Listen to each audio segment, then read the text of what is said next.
জুলাইয়ের প্রথম দায়িত্বই হলো আর একটা সুন্দর সরকার বানানো। কোনো স্থানীয় সরকার নির্বাচনের জন্য জুলাই হয়নি। দুই বোন ভাইয়ের লাশ নিয়ে মিছিল করছে, কিন্তু স্থানীয় সরকার নির্বাচন যাচ্ছে। কেন যাচ্ছে? ওই যে 2টা মাস বেশি খাইতে পারবে। খাইতে খাইতে এক একজনের চোখ মুখ লাল হয়ে গেছে, ফুলে গেছে। কথায় কথায় খালি বলে জুলাইয়ের স্পিরিট, জুলাইয়ের স্পিরিট। জুলাইয়ের স্পিরিট আমাদেরকে শেখায়। মাঝে মাঝে মনে হয় ওই রামপুরা ব্রিজ বা যাত্রাবাড়িতে কি হয়েছিল, ওই সিন আবার তৈরি করে এই জুলাইয়ের স্পিরিট দোকানদার বলে ওখানে নিয়ে যাই বসায় দিতাম।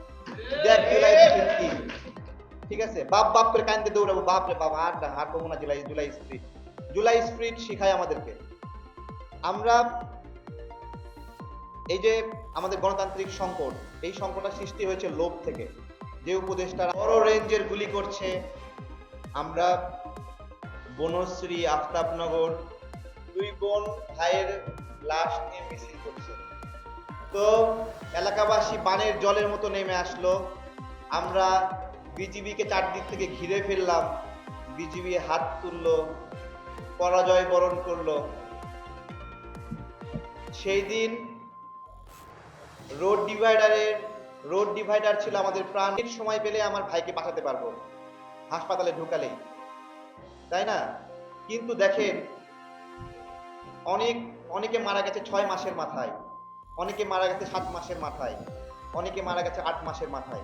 একটা আহত যোদ্ধা সরকারকে 8 মাস সময় দিয়েছিল তাকে সুস্থ করার জন্য। 8 মাস সময় দিয়েছিল।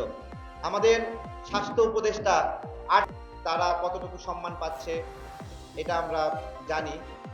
সাময়িকভাবে একটা বিষয় ছিল, তখন আমি একটা বক্তব্য দিয়েছিলাম যে এই যে সরকার শুধু আবু সাঈদের কথা বলে, আরো কয়েকজনের নাম বলে, বাকি শহীদদের নামগুলো উচ্চারণ করে না।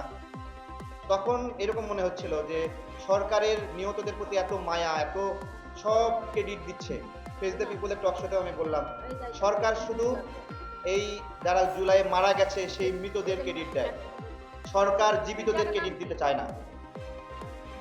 জীবিতদের ক্রেডিট দিলে কি হয় বলেন তো? জীবিতদের ক্রেডিট দিলে জীবিতদের হাতে দায়িত্ব ছেড়ে দিতে হয়। এই দায়িত্ব ছেড়ে দেওয়ার ভয়ে জীবিতদেরকে তারা স্বীকার করে না, জীবিতদেরকে অস্বীকার করে যে আমরা কিসের জুলাই, আমরা জুলাই কোথায় ছিলাম, আমরা জুলাই কে, এরকম ভাবে আমরা জুলাইয়ের ভুইফোড়, এইরকম একটা আচরণ করে। আজকে আমাদের আম জনতা দলের সব মিলে 100-র উপরে আমরা আহত হয়েছিলাম এই গণ অভ্যুত্থানে, এবং আমাদের 7 জন ভাই মারা গেছে এই গণ অভ্যুত্থানে। আর রাব্বির বোন তো আমাদের আম জনতা দলের প্রতিনিধি, তার ভাইকে ধরলে 8 জন মারা গেছে।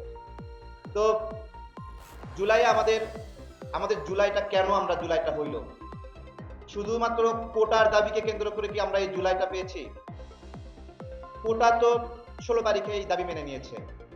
এরপরে তো সবাই দেখলাম সুটকেস ব্রিফকেস নিয়ে ক্যাম্পাস ছেড়ে চলে যাচ্ছে, সবাই একজন একজন করে চলে যাচ্ছে। তাহলে এরপরের যে আন্দোলনটা হলো সেইটা আসলে কিসের আন্দোলন ছিল?